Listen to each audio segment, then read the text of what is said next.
Oi, gente! Bem-vindo ao terceiro vídeo desse canal. Hoje eu vou compartilhar com você a minha história da viagem do Rio de Janeiro até os Estados Unidos. Vamos nessa?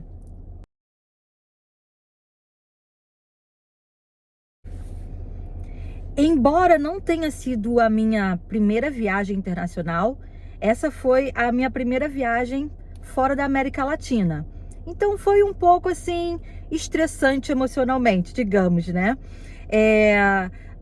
À primeira vista, eu achei que seria bem fácil, porque eu já tinha viajado de avião antes, mas existia todo aquele impasse de estar viajando para tão longe com até então meu marido, e eu nunca tinha feito um deslocamento tão grande assim, né? Você precisa confiar muito na pessoa que está ali do seu lado, né?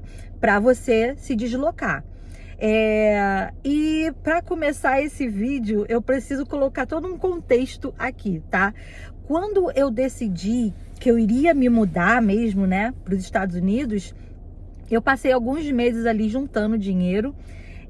Não tinha, assim, muito dinheiro na conta. Acredito que eu tinha cerca de 6 mil reais na minha conta. E eu achava que seria suficiente, assim, para os primeiros meses, até que eu conseguisse um emprego, me estabilizasse, né, aqui nos Estados Unidos.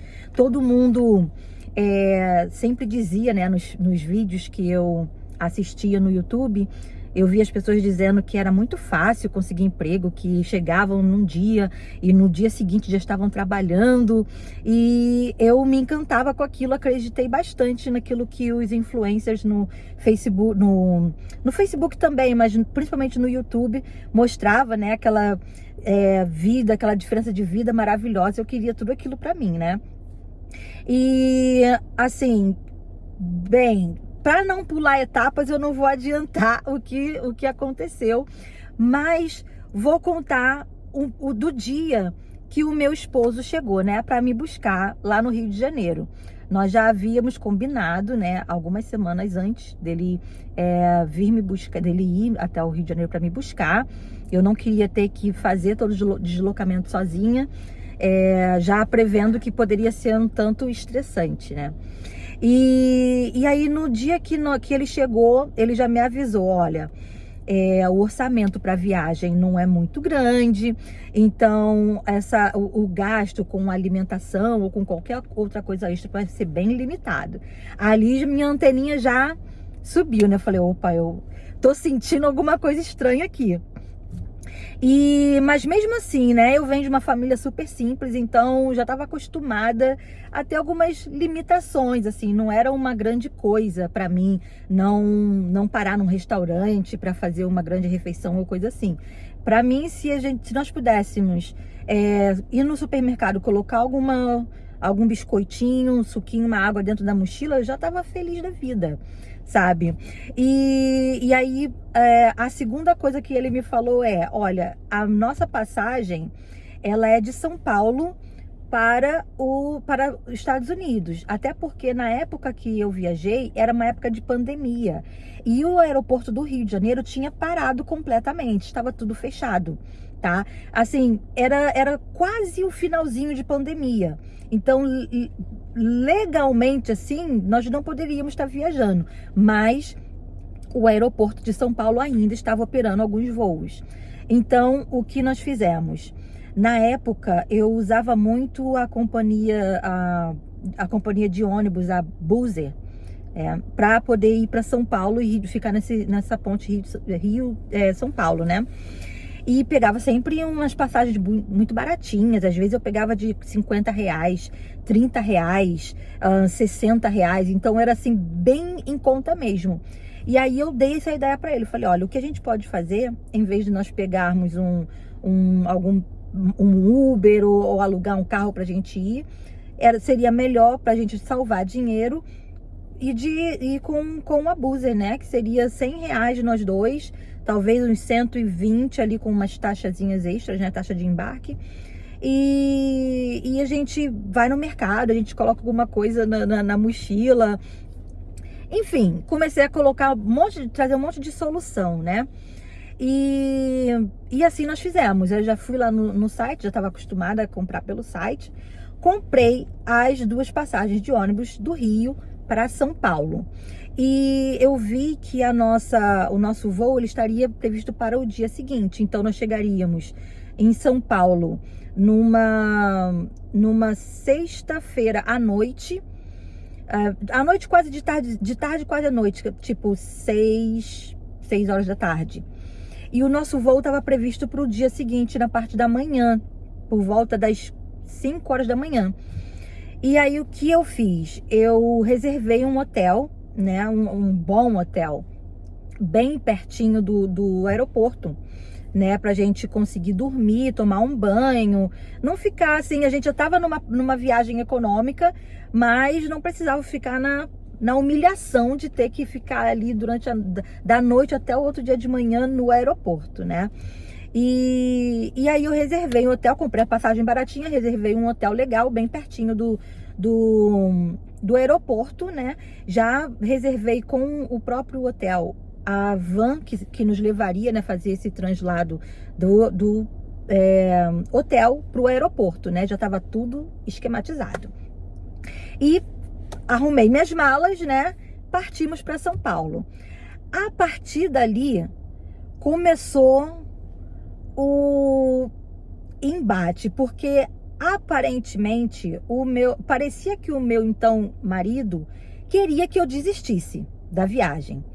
Por que eu tô dizendo isso? Porque nós pegamos o ônibus, né, para ir para o outro estado, e eu coloquei todas as minhas roupas de frio, casacos, calça, coloquei na mala e lacrei a mala e não queria abrir de novo para poder pegar um casaco, né? No Rio de Janeiro tava frio, no Rio de Janeiro tava calor, bem calor mesmo. Quando nós chegamos em São Paulo, no caminho para São Paulo, tava bem frio. E do Rio para São Paulo são 6 horas de viagem. E aí ele tava com o casaco dele, né? Tava de calça e tudo mais. E ele me viu ali tremendo de frio. E tipo, ali já subiu um alerta pra mim, porque ele nem pra me oferecer o casaco, sabe? Você tá com frio, toma aqui o casaco. Não, meu filho, ele se enrolou ali no casaco dele, né? E eu fiquei tremendo de frio, 6 horas de viagem. Ali eu já falei, meu Deus, o que eu estou fazendo da minha vida? Olha, eu só sei que quando nós chegamos em São Paulo, pegamos um Uber para ir pro hotel, nos hospedamos, tudo mais. E eu era rata de academia, né? Muito focada na minha saúde física. Falei, não vou ficar aqui no quarto, não. Tomei um banho, vesti uma roupa de academia que eu tinha na mochila. Fui pra academia do hotel, né? Fui malhar um pouquinho e tudo mais. Na volta, eu fui olhar lá no hotel se eles teriam restaurante, se eles teriam alguma coisa pra gente comer. E aí eles tinham, o valor não era tão excessivo. E aí eu falei pro meu marido, né? Falei, olha, eles têm um restaurante aqui, eles servem uma refeição legal. A gente poderia descer e comprar alguma coisa pra comer, né? Aí ele falou, tá bom. E aí nós descemos, e ali, quando nós descemos, tivemos o jantar, e quando nós subimos, ele já tava assim com o humor dele alterado. E nesse dia ele já... Eu não me lembro bem o motivo da briga, mas tivemos um desentendimento ali e parecia que ele queria muito que eu desistisse. Era uma coisa assim, e eu já tava tão com a minha cabeça feita de que eu iria, que eu falei, nossa, o que eu faço? Eu ainda tenho tempo. Eu acredito que ele estava fazendo isso ainda em São Paulo, porque ele queria assim que eu desistisse enquanto estivesse aqui, sabe? Que ele daria tempo dele cancelar a passagem, pegar o dinheiro de volta, coisa assim. E nós tivemos o desentendimento ali, falamos coisas desagradáveis um pro outro, mas falei, quer saber? Nós já estamos há 3 anos e pouco, quase 4 anos casados. Casais se desentendem, né? Não vou desistir e vai ser isso. E aí eu tomei meu banho, fui dormir. E no dia seguinte, fizemos as malas de novo, organizamos tudo, partimos para o aeroporto, né? E ali começou o meu, digamos, sonho, né? Que a partir do momento que eu fiz o check-in, despachei a mala, fiz o check-in, passei ali para a parte do avião, né? Eu tenho até algumas imagens, vou tentar colocar aqui nesse vídeo, né? E foi muito legal, filmei tudo, filmei a minha entrada no avião, filmei a gente caminhando, e foi assim o início do meu sonho. Será que era sonho mesmo?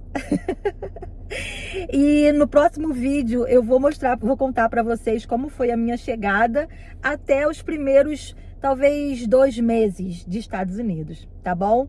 Fica aí, me acompanha, você não vai perder nada, só assiste. Te vejo na próxima. Dia de embarcar. Ó, vamos que vamos. Passagenzinha, o passaporte tá aqui.